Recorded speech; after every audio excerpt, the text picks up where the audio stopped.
wawancara ya. Ya. Boleh perkenalkan diri dulu mungkin? Boleh, nama saya Riko. Sekarang tinggal di Bandung Barat dan berjualan online dengan produk kosmetik. Saya langsung aja ke pertanyaan Ya. saja ya. Yang pertama, awal mula berjualan usaha ini? Ada sekitar 1 tahun lah, dari Agustus tahun kemarin. Ada 1 tahun dari kantor kosmetik. Terus menemukan produk ini dari mana? Dari pertamanya dari teman sih, dia yang buka brand sendiri kosmetik. Nah saat itu saya coba untuk kerjasama dan akhirnya dia setuju. Dan jadi sampai saat ini masih berjualan kosmetik. Bisa dibilang sebagai reseller bukan? Sekarang awalnya sih reseller, Iya. naik ke agen, terus sekarang udah distributor utama di Bandung. Jadi selanjutnya selama berusaha ini pernah mengalami kerugian nggak? Kalau pernah, bagaimana cara mengatasinya? Kalau kerugian pasti ada ya, yang namanya usaha.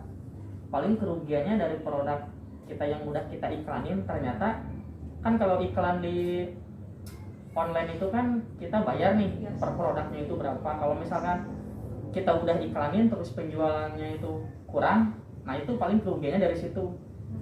Paling kita cara ngatasinya supaya lebih maksimal, kita ganti produknya, kita ganti gambarnya supaya lebih pembeli itu lebih tertarik gitu. Paling itu strateginya.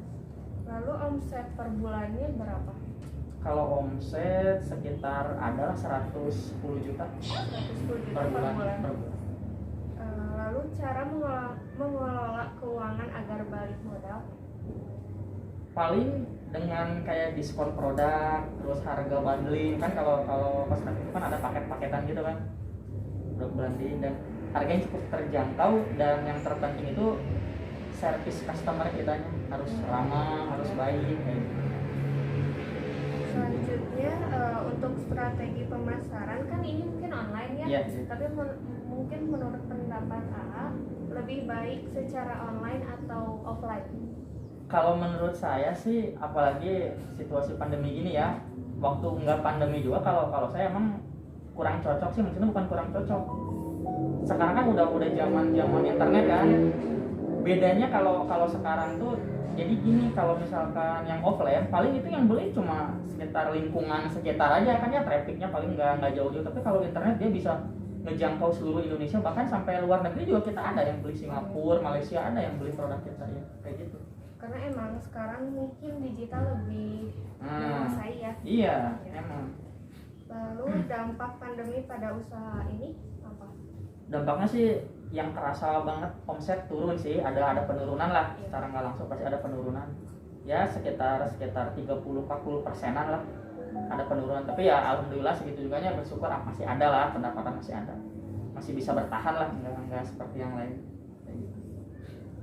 Lalu bagaimana keuntungan dan kerugian dalam usaha ini, terutama pada saat pandemi?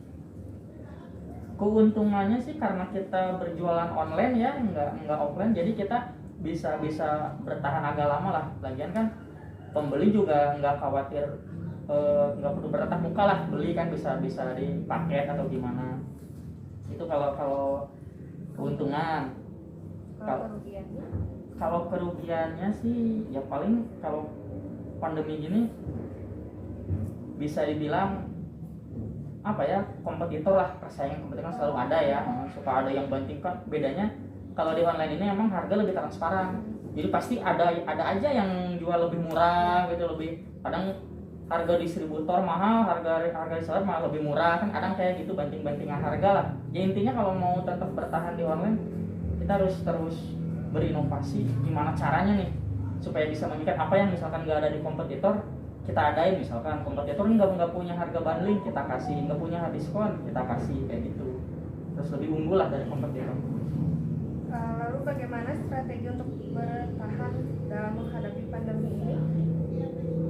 Paling strateginya yaitu kita harus selalu semangat, jangan putus harapan, cari peluang, cari traffic. Kita bertahannya kan selama ini kan kita cuma jual di Shopee ya, misalkan kita bisa jual di, mungkin nanti kedepannya bisa di Bukalapak, di Lazada, terus nyari traffic dari TikTok, dari Instagram. Pokoknya kita terus datangin aja, karena kan sekarang kan banyak yang bermain di situ kan. Nah kita cari trafficnya di situ juga bisa sebenarnya. bisa lebih inilah, pasti ada yang beli lah ibaratnya kayak gitu. Mungkin dalam penjualan ini hanya di platform Shopee aja. Shopee sama Tokopedia. Dua itu. Shopee sama Tokopedia. Baru dua. Baik, terima kasih. Ya. Udah meluangkan waktunya. Semoga lancar terus. Ya, amin teh amin.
dari Kipsiwangi, izin wawancara ya? Boleh. Nama teteh siapa? Londa. Londa. Iya. Berwirausaha di bidang apa? Wirausahanya sekarang ada 2, di bidang make up wedding sama satu lagi furnitur. Jadi ada 2 ya. Lalu awal mula membuka jasa ini bagaimana? Kalau wedding dulu ya, yang saya dulu. Kalau yang make up itu mulai dari tahun 2019. Awalnya kursus dulu, kemudian merintis lah dari nol gitu sampai ya sekarang alhamdulillah lah. Dari 2019. Kalau untuk yang furniturnya udah lama ya, dari 2017-an.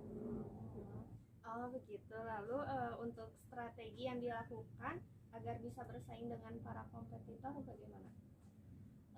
Strateginya ya kita terus update terus foto ya, misalnya salah satunya adalah bikin portofolio make up yang tentunya mengikuti zaman sekarang, karena kan bersaing ya sekarang itu, para bunga tuh udah banyak banget kan. Nah jadi ya itu strateginya, kita banyak iklan deh, apalagi sekarang kan ada sosmed ya, gampang ada Instagram, ada Facebook ya, kita sering aja foto hasil make up kita sendiri di sosmed gitu, akun sosmed itu sih salah satu strateginya sekarang, apalagi di masa pandemi ini. Kalau untuk yang furniture sama mungkin? Kalau furnitur sama, cuman kalau furnitur ini memang udah jalan ya Kak ya, jadi memang selalu ada aja gitu yang pesan, terus kebanyakan rata-rata itu yang repeat order, jadi yang udah pesan akhirnya dia pesan lagi mau bikin apa gitu untuk rumah. Lalu cara mengelola keuangan agar bisa balik modal bagaimana? Kalau make up ini ya, kalau saya itu misalnya dapat penghasilan nih dari make up, kita itu sisihkan yang sebagian sekitar 30%-nya lah ya untuk dipakai sendiri lah ya itu. Terus sisanya ya untuk dipakai lagi membeli keperluan make up, baik itu foundation, yang lain-lain, yang penting kita kebeli lagi lah kayak bulu mata kayak gitu, karena kan make up itu dipakai ya, istilahnya akan habis gitu, jadi kita harus cadangkan uang untuk membeli peralatan make up lagi gitu. Lalu kan mungkin sekarang lagi corona ya, lagi pandemi, terus ternyata dalam jasa make up, nah itu kan berarti di wedding, sedangkan kalau pandemi ini kan pernikahan kan dibatas. Lalu apa berdampak usaha teteh ketika pandemi ini? Sangat terdampak lah jelas ya, karena kan semenjak PPKM ini tidak boleh ada resepsi ya, bahkan akad pun hanya dihadiri oleh dibatasi kalau nggak salah 30 orang saja. Ya, terus ya sangat berdampak sih, jadi kita paling sekarang hanya bisa nerima orderan itu ya untuk akad aja.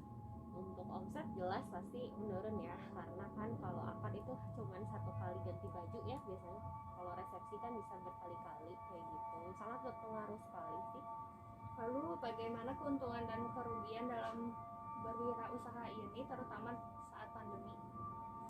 Ya kalau keuntungannya ya, kalau kita jadi tetap ya sebenarnya kalau masa pandemi ini wedding itu kan tetap ada sebenarnya gitu. Keuntungannya ya paling kita tetap bisa ada dapat orderan gitu.